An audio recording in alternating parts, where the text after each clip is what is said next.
Hello students, welcome to Learning Art. Today we are going to discuss about mole concept जो कि बहुत ही important topic है class 11 के first chapter का, that is some basic concept of chemistry. सबसे पहले हम स्टडी करेंगे इस कंसेप्ट को अच्छे से और उसके बाद इसके फॉर्मूलाज एंड देन हम इससे रिलेटेड न्यूमेरिकल्स को डिस्कस करेंगे इस वीडियो में. बहुत स्मॉल क्वांटिटी में we have large number of molecules. बहुत स्मॉल, अगर हम कहें 1 ग्राम हाइड्रोजन या 2 ग्राम हाइड्रोजन, तो 2 ग्राम हाइड्रोजन में बहुत सारे नंबर ऑफ मॉलिक्यूल्स थे. अगर हम उसको कैलकुलेट करते ऐसे तो बहुत ही डिफिकल्ट होता. तो हमने नंबर ऑफ एटम्स को फाइंड आउट करने के लिए, तो मोल कंसेप्ट की हमें नीड कब हुई, जब हमने number of atoms, number of molecules calculate करे पर्टिकुलर क्वांटिटी में. और हम देख ही रहे थे केमिस्ट्री में कि वेरी लेस क्वांटिटी में बहुत लार्ज नंबर ऑफ मॉलिक्यूल्स लाई कर रहे थे. तो उसी को हमने स्टडी किया और उसको हमने उसी की हेल्प से, मोल कंसेप्ट की हेल्प से हमने सारी कैलकुलेशंस को इजी भी किया और साथ में नंबर ऑफ एटम्स भी कैलकुलेट करे कि लेट्स सपोज अगर हमने एक बॉक्स लिया है और एक बॉक्स लेट्स सपोज इसके अंदर और कितनी गैस के मॉलिक्यूल्स कितने, बेसिकली गैस तो प्रेजेंट है, ये तो हमें सबको पता है, लेकिन गैस में कितने मॉलिक्यूल्स, कितने एटम्स प्रेजेंट है, वो हमें किसकी हेल्प से पता चला, मोल कंसेप्ट की हेल्प से हमें पता चला. उसके बचपन से आप देख रहे होंगे कि डिफरेंट यूनिट्स के बारे में आपने स्टडी किया होगा. अगर हम लेंथ की बात करते हैं तो लेंथ को हम किस में मेजर करते हैं, मीटर में. फाइन. अगर मैं वॉल्यूम की बात करूं तो हम किस में करते हैं, मीटर क्यूब में करते हैं. अगर मैं टाइम की बात करूं तो सेकेंड्स में, मिनट्स में, आवर्स में मेजर करते हैं. लाइकवाइज टेम्परेचर की बात करूं तो केल्विन में मेजर करते हैं, डिग्री सेल्सियस में मेजर करते हैं and so on. Other units भी हैं, वो हम यूनिट कन्वर्जन्स के टाइम पे स्टडी करेंगे. तो सभी की डिफरेंट डिफरेंट यूनिट्स होती है. लाइकवाइज अगर क्वांटिटी ऑफ सब्सटेंस की बात हो रही है या अमाउंट ऑफ सब्सटेंस की बात हो रही है, अमाउंट ऑफ सब्सटेंस की, then we use the unit mole. कौन सी यूनिट यूज करते हैं, मोल, जिसको हम रिप्रेजेंट किससे करते हैं, स्मॉल एन से. किससे रिप्रेजेंट करते हैं, स्मॉल एन से. जिसको हम रिप्रेजेंट किससे करते हैं, स्मॉल एन से रिप्रेजेंट करते हैं अमाउंट ऑफ सब्सटेंस को, क्वांटिटी ऑफ सब्सटेंस को. तो जैसे सभी चीज की यूनिट होती है लेंथ की, वॉल्यूम की, टाइम की, टेम्परेचर की, ऐसे ही क्वांटिटी ऑफ सब्सटेंस और अमाउंट ऑफ सब्सटेंस की we have unit mole. Fine. अब मोल एक्चुअली होता क्या है और मोल की जो डिजिट्स है वो कहां से आए, हम इसके बारे में अब स्टडी करेंगे. तो आप देखिए बहुत सारी यूनिट्स आप बचपन से जानते हैं. लाइक अगर मैं बोल रही हूँ 1 डजन बनाना, 1 दर्जन बनाना, तो आपके माइंड में सबसे पहले क्या स्ट्राइक किया होगा, आपके माइंड में स्ट्राइक किया होगा it is 12 bananas. Fine. 1 dozen means 12 bananas. If I say कि किसी ने आपको 24 बनानास दिए हैं तो, और मैं उसको पूछूं कि कितने डजन बनाना होंगे बताइए, तो आप सबसे पहले क्या करेंगे, उसको निकालने के लिए गिवन क्वांटिटी कितनी है, गिवन क्वांटिटी 24, और आपकी स्टैंडर्ड क्वांटिटी कितनी है, 12 क्वांटिटी पर डजन. पर डजन हमारी क्वांटिटी है ना 12. तो अब हम इसको कट आउट कर लेंगे and we get 2 dozen. Fine. ये बहुत इजी था. इसको आप ऐसे भी बता सकते थे, अगर 24 है तो ऑब्वियसली हाफ होगा, तो इसका मतलब 2 डजन बनानास है हमारे पास. लाइकवाइज अगर मैं बोल रही हूं 1 मोल, ये हमने जस्ट आपको एक एग्जांपल दिया है जिससे आप मोल कंसेप्ट को बहुत अच्छे से समझ सके. तो 1 mole is equals to what, कितना नंबर, जैसे 1 डजन में 12 बनानास होते हैं. Likewise 1 mole is equals to 6.022 into 10 raise to the power 23 particles, यानी कि इतनी क्वांटिटी होगी. जरूरी नहीं है पार्टिकल्स हो, एटम भी हो सकते हैं, मॉलिक्यूल्स भी हो सकते हैं. तो अगर मैं बोलूं 1 mole of atom is equals to 6.022 into 10 raised to the power 23 atoms. If I say 1 mole of molecule is equals to 6.022 into 10 raised to the power 23 molecules. Fine. ये क्लियर है यहां तक. अब इस डिजिट को क्या बोलते हैं, ये जो हमारा डिजिट है इसको शॉर्ट फॉर्म में हम बोलते हैं अवोगैड्रो नंबर. अवोगैड्रो नंबर जिसको हम रिप्रेजेंट किससे करते हैं, इससे रिप्रेजेंट करते हैं कैपिटल Na, ये हमारा इसका रिप्रेजेंटेशन है। तो यहाँ से यहाँ तक तो हमें क्लियर हुआ सिर्फ मोल कंसेप्ट के बारे में, जो सबसे बेसिक चीज थी कि मोल कंसेप्ट किससे मिलके बना है, इतने पार्टिकल्स, इतने एटम्स और इतने मॉलिक्यूल से मिलके बना है। अब हम स्टडी करेंगे different definitions related to mole concept. और ये जो नंबर है ये हमारे पास आया कहाँ से, सबसे पहले तो हम यही स्टडी करेंगे कि ये जो नंबर है हमारा कहाँ से आया। अभी हमारी प्रीवियस वीडियोस में हमने डिस्कस किया था कि कार्बन स्टैंडर्ड माना था, हमने C12 को हमने स्टैंडर्ड फिक्स किया था, और C12 के मास के बिहाफ पे पूरी एटॉमिक टेबल, पूरी पीरियोडिक टेबल के, और C12 के मास के बिहाफ पे पूरी पीरियोडिक टेबल के जितने भी एलिमेंट्स हैं सबके मासेस को असाइन किया था। हमने स्टैंडर्ड क्यों फिक्स किया था, उस वीडियो का आप जरूर स्टडी करना, उस वीडियो से आपको क्लियर हो जाएगा कि why C12 is taken as the standard और फिक्स्ड। फाइन। अब ये देखिए सब, और एवोगैड्रो नंबर भी हमारा, अब एवोगैड्रो नंबर भी हमारा वहीं से ही निकल के आया C12 से। तो एक चीज और हमने डिस्कस की थी कि मास स्पेक्ट्रोस्कोपी एक टेक्निक है जिसकी हेल्प से हम मासेस को इजिली निकाल लेते थे। 19th सेंचुरी की अगर हम बात करें तो हमारे पास कोई ऐसी टेक्निक नहीं थी, सोफेस्टिकेटेड कोई ऐसी टेक्निक नहीं थी जिससे हम मासेस को निकाल सके। लेकिन आज हमारे पास मास स्पेक्ट्रोस्कोपी है, और मास स्पेक्ट्रोस्कोपी की हेल्प से हमने C12 का मास निकाला, कार्बन 12 का 1.99 into 10 raise to the power -23 grams, इतना मास आया, कैलकुलेटेड मास इतना आया। 1 mole of C12 atom contain कितने, 12 ग्राम। फाइन। तो ये मास भी हम इसमें लेते हैं। 1 मोल ऑफ C12 एटम का मास हमारे पास कितना है, 12 ग्राम है। तो अगर हम निकालें number of atoms of carbon, number of, अगर हम निकालें number of atom of carbon तो कितना होगा आप बताइए, 12 ग्राम 1 मोल में जितना था, और कैलकुलेटेड मास हमारा जितना आया है into 10 raise to the power -23 grams. Fine. तो इसकी हेल्प से ये जो वैल्यू है, जब हमने इसको कैलकुलेट करा, we got the value that is 6.022 into 10 raise to the power 23 atom of carbon. Fine. ये यहां तक हमारा क्लियर है।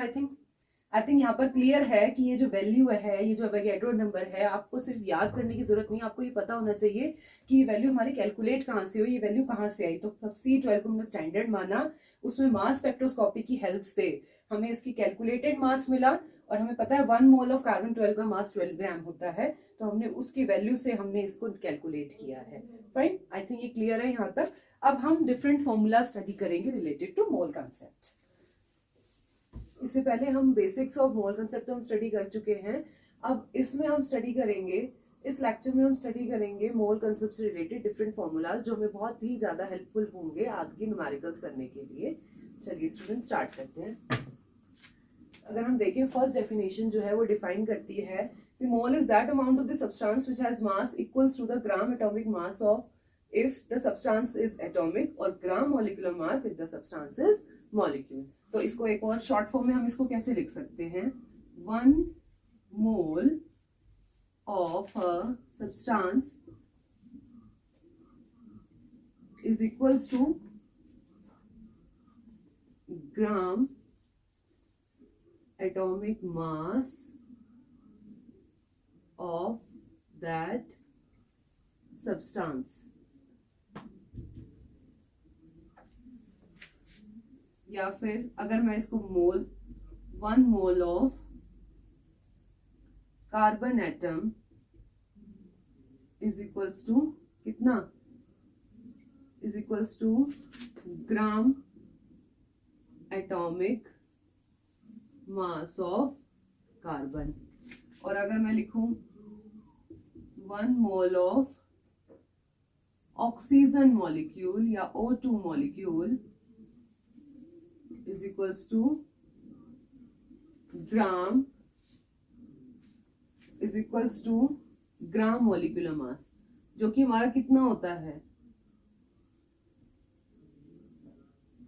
मास ऑफ ऑक्सीजन, और वो जो कि हमारा कितना होता है, आपको पता है ऑक्सीजन का, सिंगल ऑक्सीजन का 16 होता है। तो अगर यहाँ पर 1 मॉलिक्यूल की बात हो रही है तो यानी कि 32 ग्राम।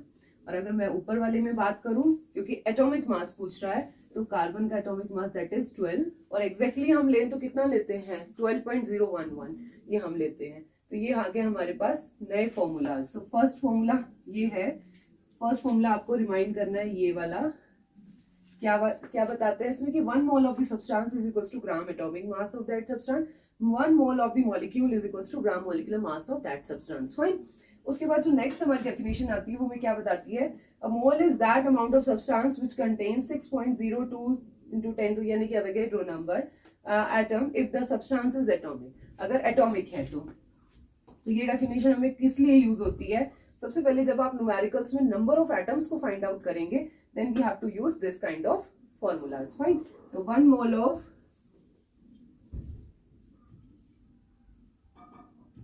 N atom is also equals to, यानी कि 1 mole of a substance gram atomic mass के इक्वल भी है, और अगर हमें number of atoms find out करने हैं तो 1 mole of atom is equals to 6.022 into 10 raised to the power 23 atoms। Fine. Atoms कह लो, अगर 1 मोल ऑफ पार्टिकल निकाले तो इतने पार्टिकल, 1 मोल ऑफ मॉलिक्यूल निकाले तो इतने मॉलिक्यूल, एवोगैड्रो मॉलिक्यूल्स। फाइन। तो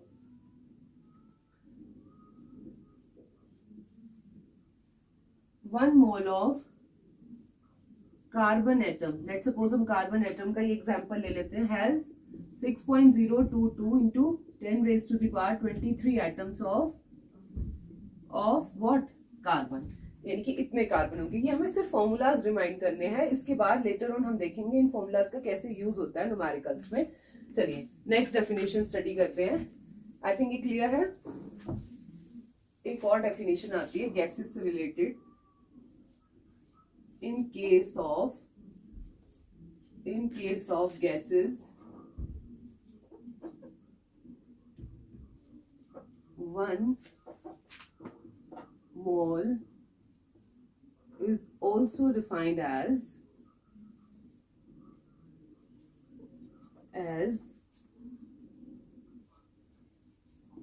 amount of gas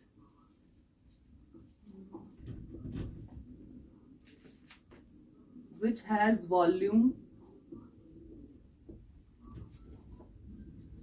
equal to 22.4 liter at standard pressure and temperature। ST pressure की कंडीशंस कैसी होनी चाहिए, at STP होनी चाहिए, स्टैंडर्ड टेम्परेचर एंड प्रेशर पर जो वॉल्यूम ऑफ द गैस है। यानी कि अगर हम इसको दूसरी फॉर्म में लिखें तो कैसे लिखेंगे, 1 मोल ऑफ गैस या ऑक्सीजन गैस, कोई भी gas, 1 mole of oxygen gas is equals to 22.4 liters of oxygen at कब, STP। ये STP हमें जरूर मेंशन करना है। तो 1 mole of oxygen gas is also equals to 22 point, यहाँ पर हम एवोगैड्रो यूज नहीं करेंगे। In the case of gases we are not using what, Avogadro number नहीं यूज करेंगे, यहाँ पर हम लीटर्स यूज करेंगे। What, 22.4 is the standard litres of oxygen gas at standard temperature and pressure पर। अगली जो डेफिनेशन आती है वो आयनिक कंपाउंड से रिलेटेड आती है। वो क्या डिफाइन करती है, 1 मोल ऑफ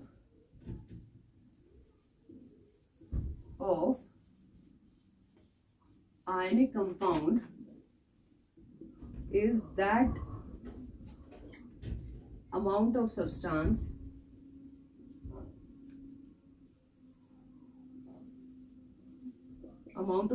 भी लिख सकते हैं, quantity of substance which has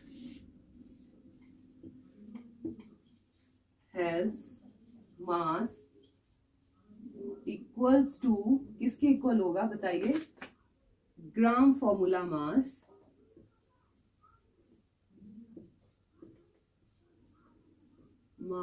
of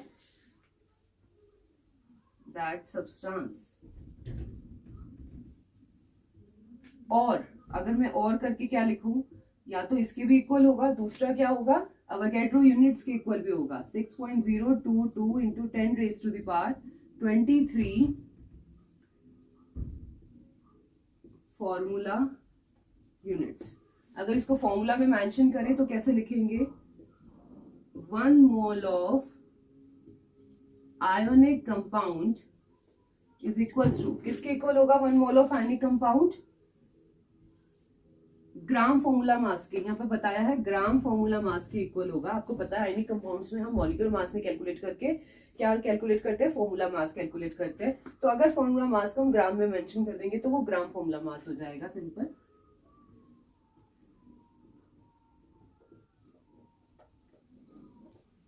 fine. और दूसरी डेफिनेशन इससे और में क्या निकल के आती है, 1 mole of ionic compound, 1 mole of ionic compound is equals to, किसके इक्वल होगा बताइए, 6.022 into 10 raised to the power 23 formula unit। Fine, I think it is clear to all of you. यहाँ पे हमने 4 डेफिनेशंस के बारे में डिस्कस किया। एक और हमारा फॉर्मूला जो बन के आता है जिसमें हम नंबर ऑफ मोल्स का रिलेशंस निकालते हैं नंबर ऑफ एटम से, तो वो वाला एक फॉर्मूला डिस्कस कर लेते हैं, उसके बाद हम न्यूमेरिकल कंटिन्यू करेंगे। I think it's clear to all of you. Before moving further, any compound से रिलेटेड एक और एग्जाम्पल को हम कंसिडर कर लेते हैं। देखिए, अगर मैं NaCl की बात करूं, NaCl का आपको पता है फॉर्मूला मास जो होता है वो कितना होता है, FM लिख रही हूं मैं फॉर्मूला मास को, विच इज 58.5 होता है, इतने ग्राम्स, ये फॉर्मूला यूनिट्स हो गए। तो इसको अब आप कैसे लिखेंगे, 1 mole of NaCl is equals to कितना, फॉर्मूला मास यानी कि 58.5 ग्राम, ये आ जाएगा 58.5 ग्राम ऑफ NaCl। फाइन, पहला तो हमारा यही रिलेशन बन जाएगा। दूसरा रिलेशन क्या बनेगा, 1 mole of NaCl is equals to कितनी formula unit, 6.022 into 10 raise to the power 23 formula units. I think it's clear, it's also clear to all of you. Now next, mole का एक सबसे important जो formula है, number of moles, number of moles जिसको किससे represent करते हैं, small n से, इज इक्वल्स टू, ये बहुत इंपॉर्टेंट फॉर्मूला है, बहुत ज्यादा यूजफुल है आपके लिए, न्यूमेरिकल्स के लिए बहुत ज्यादा यूजफुल है। तो number of moles is equals to quantity of substance, quantity of substance upon divided by Avogadro number. अवोगाड्रो नंबर को हम किससे रिप्रेजेंट करते हैं, Na, अवोगाड्रो नंबर। फाइन, ये आएगा। और अवोगाड्रो नंबर में भी कितना आएगा, क्वांटिटी ऑफ सब्सटेंस पर मोल, क्योंकि मोल निकाल रहे हैं। और यहाँ पर हमारी जो क्वांटिटी होगी वो किस में होगी, ग्राम्स में होगी, क्वांटिटी ऑफ सब्सटेंस। तो नंबर ऑफ मोल्स यानी कि N इज इक्वल्स टू, अगर मैं इसे शॉर्ट फॉर्म में लिखूं, N is equals to quantity of substance Q से upon Na means Avogadro number, जिसकी वैल्यू आपको पता ही है, ये भी ग्राम्स में, और ये हमारी क्वांटिटी पर मोल। अगर क्वांटिटी यहाँ पर मीन्स टू से, अगर आइटम है तो एटम्स पर मोल्स, मॉलिक्यूल पर मोल्स, सो ऑन। फाइन, तो ये हमारे पास रिलेशंस निकल के आए अब तक मोल कंसेप्ट की। हमने काफी सारे फॉर्मूलाज डिस्कस कर लिए हैं। Next we are going to continue with numericals. How many atoms and molecules of sulfur are present in 64 gram of sulfur? 64 gram sulphur में कितने एटम और मॉलिक्यूल्स प्रेजेंट है। तो सबसे पहले तो हम रिलेशन निकालने से पहले हम मॉलिक्यूलर मास निकाल लेते हैं सल्फर का।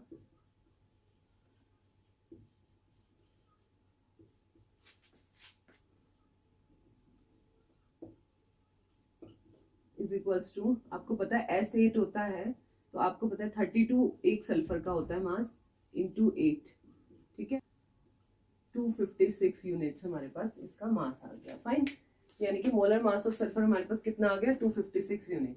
अब अगर हम रिलेशन निकालें तो हमें पता है 1 mole of sulphur acid molecule is equals to कितना, ग्राम एटॉमिक मास, यानी कि कितना निकल के आया, 256 gram of sulphur acid molecule. अगर दूसरा रिलेशन निकाले, 1 mole of sulphur molecule is also equals to कितना, 6.022 into 10 raise to the power 23 molecules of sulphur acid. Fine. तो हमें पता है, अब यहाँ से हमारे को ये तो सेम हुआ, इन दोनों को कंपेयर कर लेते हैं। 256 gram of sulphur molecule contain कितना 6.022 into 10 raise to the power 23 molecules. ठीक है, यानी कि 256 ग्राम में तो इतने मॉलिक्यूल है, और उसने पूछा कितने के लिए है, 64 के लिए पूछा है। तो 64 ग्राम में कितने होंगे, 6.022 into 10 raise to the power 23 multiply by 64 divided by 256। Fine. जब हम इसको कैलकुलेट करेंगे तो हमारे पास अप्रोक्सीमेटली आंसर आएगा 1.5 into 10 raise to the power 23 molecules. यानी कि जब हम इसको कैलकुलेट करेंगे तो हमारे पास आंसर जो आएगा वो कितना आएगा, 6.022, मतलब ये तो आपने रिलेशन देख ही लिया। तो कितना आएगा answer, 1.5 into 10 raise to power 23 molecules. Fine. यानी कि 64 ग्राम में इतने मॉलिक्यूल्स प्रेजेंट है। अब यहाँ पर हमने मॉलिक्यूल निकाले हैं, पूछा है एटम कितने प्रेजेंट हैं। तो एटम के लिए हम क्या करेंगे, एक सल्फर मॉलिक्यूल में कितने एटम है, पहले तो आप देखिए 8 एटम है, 8 एटम्स है। फाइन। तो अगर हम एटम्स में कंसिडर करेंगे तो हमें इसको क्या कर देना है, मल्टीप्लाई कर देंगे एटम से। चलिए ऊपर का हम रब कर रहे हैं एटम्स निकालने के लिए, एक लाइन में ही निकल जाएगा, इसमें कुछ नहीं है। तो आपको पता है each sulphur atom contain 8 atoms of sulphur, 8 atoms present है उसमें सल्फर के। ऑलरेडी हमने इतने मॉलिक्यूल्स 68 ग्राम में हमें पता है इतने मॉलिक्यूल्स होते हैं। तो एक एटम के निकालने के लिए हम क्या करेंगे,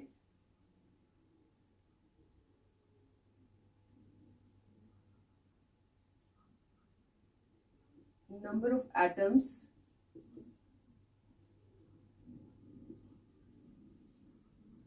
present in 64 gram of sulfur 8 is equals to 8 into कितना हो जाएगा, जो हमारे मॉलिक्यूल्स निकल के आए, that is 1.5 into 10 raise to the power 23 molecules निकल के आए टू 24। और अगर उसे स्टैंडर्ड में फिक्स करें तो 1.2 into 10 raise to the power, यहाँ पे कितनी आई वैल्यू, इतना आई ना, और इसको अगर वैल्यू शिफ्ट करें तो कितना आ जाएगी 24। स्टैंडर्ड वैल्यू में अगर देखें तो इतने इसका आंसर आ जाएगा। तो एक आंसर हमारा ये आ गया और एक आंसर हमारे पास ये आ गया। यही हमारे न्यूमेरिकल्स है। It's too easy. अगर आप इसी फॉर्मूला से और इस वीडियोस के थ्रू, इस वीडियोस की हेल्प से, ये वीडियो बहुत हेल्पफुल रहेगी आपके आगे तक के लिए। आप जितने भी इसमें फॉर्मूलाज है, जितने भी इससे रिलेटेड फॉर्मूलाज बन सकते थे वो हमने इसमें कवर कर लिए हैं। अब हमें सिर्फ न्यूमेरिकल्स डिस्कस करने, जितने ज्यादा हम प्रैक्टिस करते जाएंगे उतना ज्यादा हमारा हैंड क्लियर होता जाएगा इसमें। अगली वीडियोस में हम और भी न्यूमेरिकल्स इससे रिलेटेड डिस्कस करने वाले हैं। तो आप कमेंट करके जरूर बताइए आपको ये वीडियो कैसी लगी। और थैंक यू स्टूडेंट्स।